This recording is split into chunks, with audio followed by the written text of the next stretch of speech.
morning and welcome to the Monday Morning Marketing Podcast. I'm Esther. And I'm Melanie. And today we're joined by Beckie Sanderson, branding designer and publishing specialist at Miss Design Media. And today we're talking about boosting your brand with books. Welcome, Beckie. Hello there. How are you doing? You've just Not added too a bad. whole minute to our podcast just with your intro. It's seconds. Don't exaggerate, Melanie. Beckie, it's so good to have you with us today. Books. Writing your own book, publishing your own book. Why? Why on earth would anybody do that? It's certainly, sorry, Melanie. I was just going to say, it sounds awfully time consuming, but is it easy? I would be lying if I said it was. But certainly, I think there's so many opportunities within books. And it's not easy by any stretch of the imagination, but it can be easier than you might think. Okay, so who can write a book? Like, could Melanie and I just absolutely rock up and write a Monday morning marketing book? Absolutely. I think anything that any business or any entrepreneur that has a brand, a course creator, or whatever your specialism, I think there's an opportunity for you to repurpose your knowledge, your expertise, your content, and that there's a book format and audience suitable for you. Absolutely. Okay, so how does it work? I mean, do people come to you with an idea, or can people actually do this themselves? Absolutely. So people can absolutely do this themselves. I think it's a bit of a massive undertaking to take on a self-publishing project and doing every aspect of it yourself. I think there's a lot of elements to it that you would need to outsource or get some expert support on, but it's absolutely achievable. And I think that there's just lots of different factors to consider. In working with me, people come to me either with the idea that they want to create a book, that they've already written it but don't know what their next steps are. Or at the other end of the scale, I work with people who have already written their books, so they have a manuscript that's ready to be formatted and designed into a book and then published on self-publishing platforms like Amazon, Kindle Direct Publishing, or Ingram Spark, or some of the many other platforms that you can use to self-publish or to print and produce books yourself. But I also work a lot with book coaches and ghostwriters and editors. So often some of the work will come via those kind of clients where their authors have already written and created their book, and it's been edited and proofread, and then it's ready to be designed into a book and published. Or, like I say, it might be somebody that's come to me with literally the startings of an idea and don't know where to begin. So I think it's very different depending on the individual, their own background, and which angle they've come at me from. But I think the key thing to remember is that for many business owners, that they've already created a lot of their content. It's a case of repurposing it for a book. So what is the first step? I think the first step is to kind of gauge where you are in that stage of the writing process initially. If you've already written, then there's a lot of different factors to think about in terms of the level of investment, your own personal skill level. Do you have the funds available to be able to get proofreaders, copy editors, designers involved? Or is it something that you're going to have to produce yourself, which is totally doable? There's lots of free tools available for you to do that with.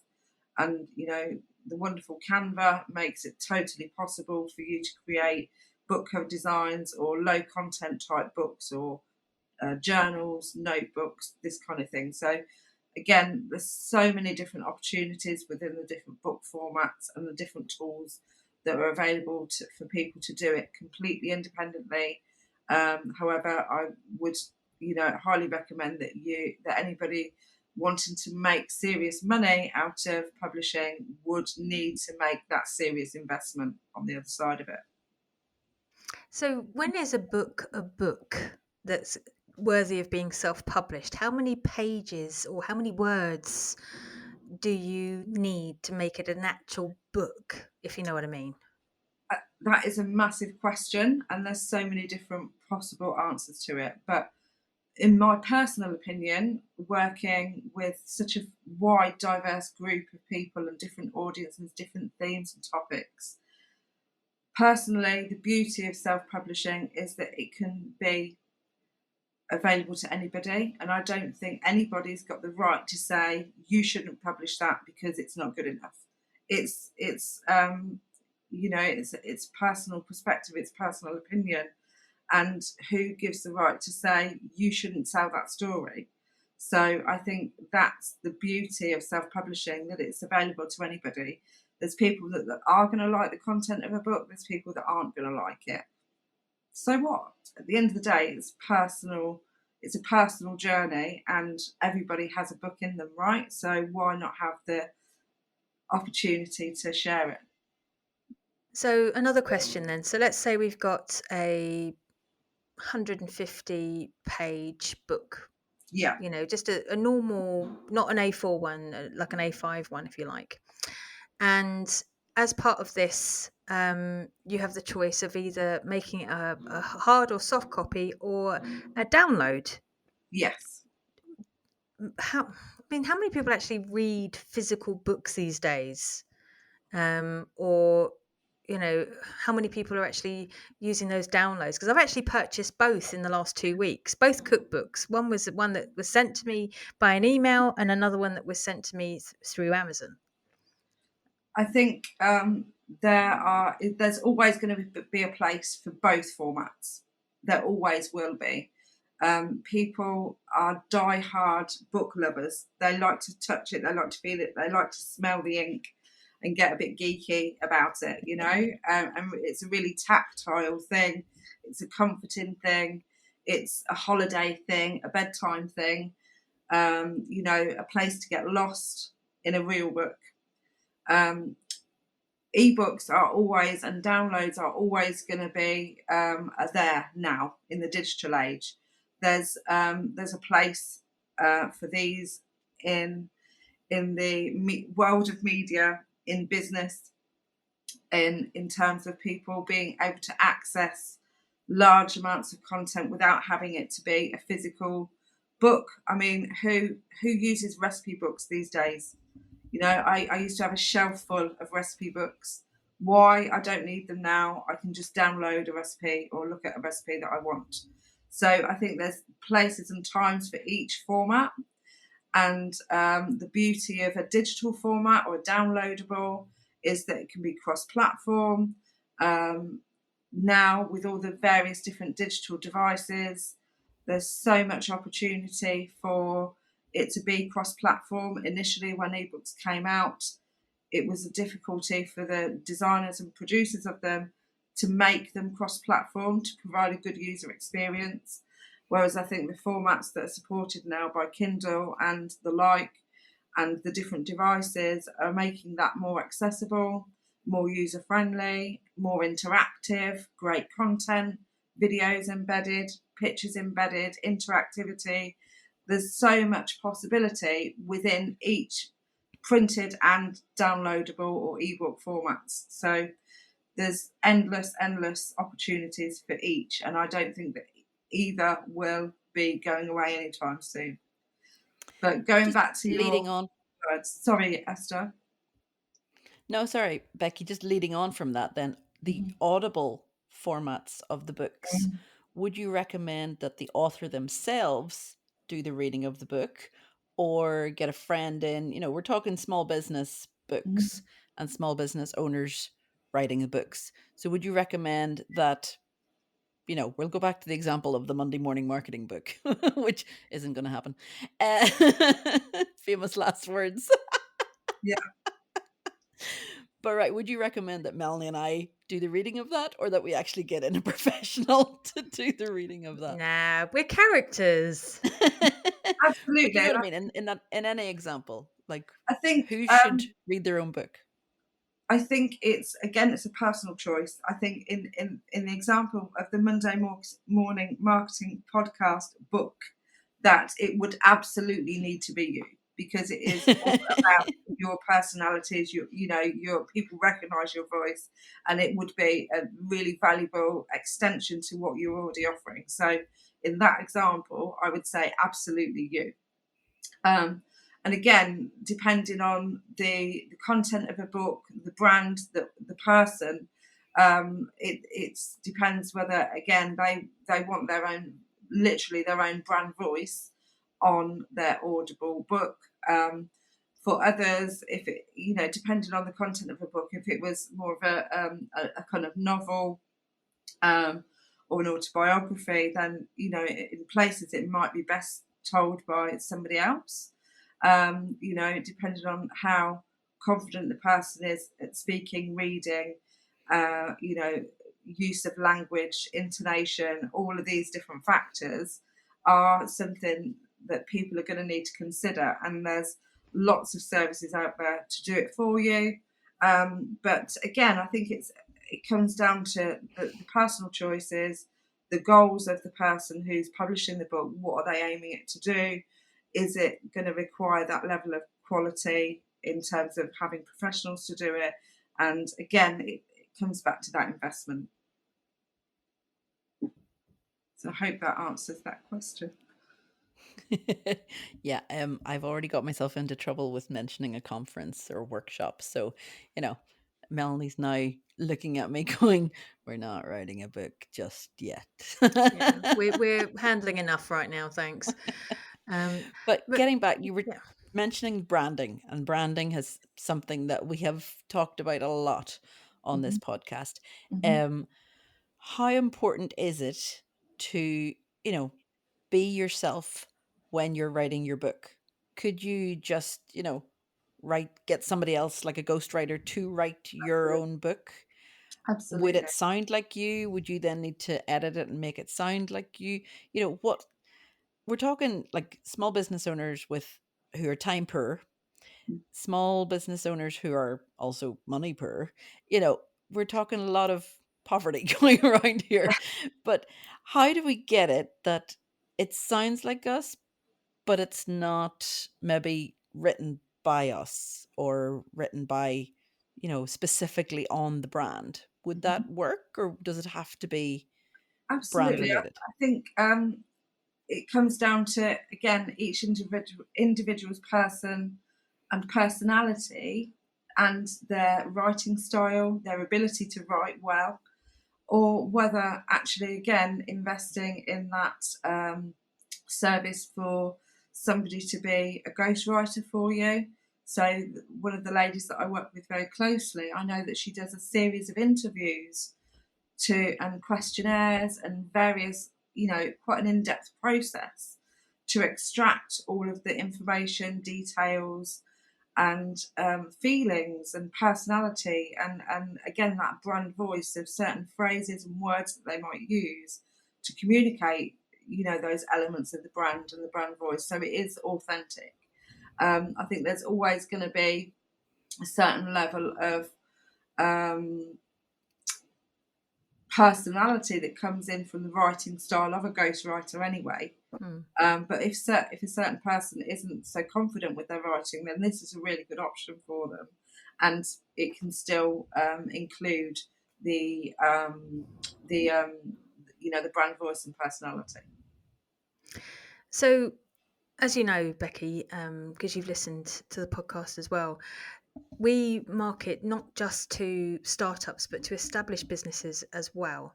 Mhm. So where in your marketing model, which we talk about equally as often as branding, in fairness, is self-publishing? Is it something you do early, mid, late? Is when is the best time to do this to make it timely and cost effective and work? Again, I think it would massively depend on the nature of the business. So I work, for example, with a lot of coaches, consultants, and creatives. So for a coach, for example, I would say kind of early to kind of mid term in terms of their overall development. Mainly because it's a great way to generate leads. A book is a great way to generate leads, develop that kind of brand voice, and build the kind of know, like, trust factor. But also, it's a great way to generate passive income.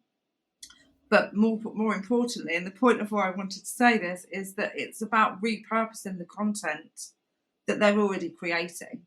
So they're not reinventing the wheel. They are and repurposing that content helps to kind of build that brand identity, the brand loyalty. So for a coach, it would be really good to produce a book fairly early on to kind of 2 to 3 years into the business. I would say for a creative, it might be, again, at any point in their business cycle, they've got lots of opportunities to produce a book to share skills, to produce a book to share their creativity in terms of design or writing or photography, for example. So, and these are tools that could not only generate leads but generate that passive income. So, from any point throughout their business journey, I would say for a creative. For a consultant, again, it's kind of an excellent lead generation tool. A business consultant or a business advisor or a kind of marketing specialist has the opportunity to create all sorts of different book formats, whether it be downloads, ebooks, or printed books, which kind of help to kind of put you on the map. So if you're a speaker for events and stuff, often event organisers won't hire a speaker if they don't have a book. What better platform to promote a book than at an event? So it's a bit of a chicken and egg. So again, you might want to think about that quite early on. So there's so many different reasons and different points in time why you might want to produce a book. It might be as a kind of staff handbook if it's a massive organisation, or it might be downloadable user guides on how to use a new piece of equipment that you've purchased, for example. It doesn't have to be a book. Isn't necessarily about high profile glitzy glamour stuff. It can be the more kind of everyday nuts and bolts things where people are getting information from. What's important is how that information is presented in the form of a book, in terms of its structure, hierarchy of headings, pages, page numbers, indexes, glossaries, these kind of things that help to make it into a proper book. So layout is important. Absolutely. We've already talked about obviously using your brand, which includes your colors, includes your logo. Um, what Persona. about people? Yes, your persona and your avatars, who you're talking to. What about for brands who or people? For example, my day job is with IPA Group, but I'm just one part of that. So could I, as owner or employee of that business, go off and write a book completely unrelated to that? Or how could that negatively affect my brand and my standing with that brand? I'm not so sure in terms of how it could negatively affect, other than being any kind of conflict of interest in terms of employment or that kind of situation. In fact, I could only ever see it as an advantage in terms of being that you're again establishing yourself as an expert in your field in terms of your credentials. It's only going to give you advantages and bonuses in terms of your profile and people's kind of respect for your level of knowledge in that particular field, I would say. Okay, Okay, yeah, just one final question, I suppose. When it comes to creating a book, is there, because this is self-publishing at the end of the day, so we're thinking like self-help. Is there sort of like a template that people can follow? Is a there, checklist. yeah, is there something that people can actively come away from today's podcast with what they need to put in to make this work, even if it is obviously to contact yourself directly as well? Thank you. Well, shameless plug is that I've got my own Boost Your Brand with Books ebook, which is available really affordably, just $2.99 from Amazon. And within that, I take you through some of the different points that you would need to think about in starting your journey into self-publishing. I talk about, working with editors to work on your manuscript. I talk about the level of investment. I include a checklist, and there's a glossary in the back of the book as well for some of the more technical publishing terms that people come across and think, huh? What's bleed? What's trim page size? What's, some really technical terms that can just baffle people. I also talk about some of the different platforms and different book formats and file formats that need to be taken into account. So some really technical information in there, but a really gentle, kind introduction to the world of self-publishing, which will really give you some really good pointers to start with, if nothing else. But certainly there are oodles and oodles of self-study guides, lots of kind of publishing groups popping up everywhere, teaching people how to self-publish books. So it's totally doable, completely independently, is what I would say. However, depending on the type of book, there potentially will need to be some sort of investment in either editors, designers, and experts in the world of just in the world of Kindle direct publishing, which can be a bit of a nightmare. It's a bit of a minefield. But I think the potential opportunity to build that passive income is just well worth it. So really exciting for small business owners, I believe. Brilliant. Thanks very much, Becky. And apart from going on to Amazon and finding your book called Boosting Your Brand with Books, Yeah. where else can people find you, connect with you, interact, chat? Lovely, thank you. Well, there's a few different places. I'm on Instagram, Facebook at Miss Digital Media. You can find me on LinkedIn also. I also have a Facebook group called Boost Your Brand with Books. Boost your skills, boost your brand. You can see why I get tied up in knots here. And within that group, I offer various different tips and opportunities to get involved, network, and collaborate. So lots of support available from me via the group, or people can indeed get in touch with me to book either a free consultation or power hour to discuss their different projects and book ideas. And also, another shameless perk is that I'm about to launch my Boost Yourself journal, which you two lovely ladies have also contributed your tips to. And this will be another.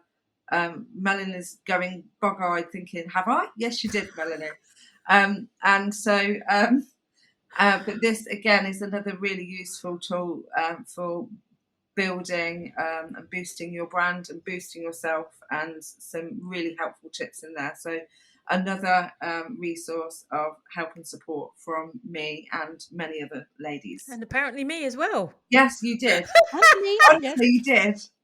Honestly, you I did. And in remember. fact, It must have been a while ago because I it can't was. remember that It at was. all. But this is the thing about books not being easy to produce, because even I thought, yeah, it'll be easy. I'll get other people to contribute. And it's taken me so much longer because I'm working on everybody else's books and online marketing, that it's taken me longer to produce my own book. So it is not easy. And, writing a book can take longer than you think.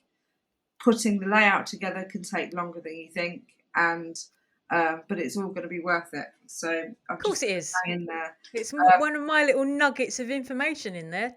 Pure gold, Becky. yeah, I'm sure. Whatever it is, it was. absolute pure gold. It was What a regarding brand persona. I can't find it to hand particularly easily. And Oh well, people, people will don't give it just have to away. Don't buy give the it book. away. People no, have to pay for it. well, this is but yeah, one of the things that you asked about, which I kind of felt I didn't answer, so I'd like to just quickly get that in, if possible. Yeah, go for it. You asked about the length of the book, how many words, and I think one of the things I would say is, again, that it's anybody's personal choice as to how much they write or how little they write.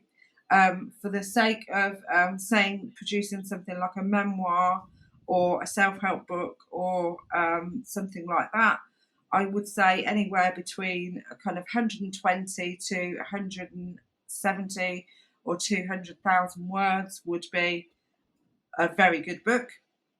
And the tricks of the trade are that you can adjust the layout, the margins, the text size and spacing to make it feel like a bigger book than it might actually be.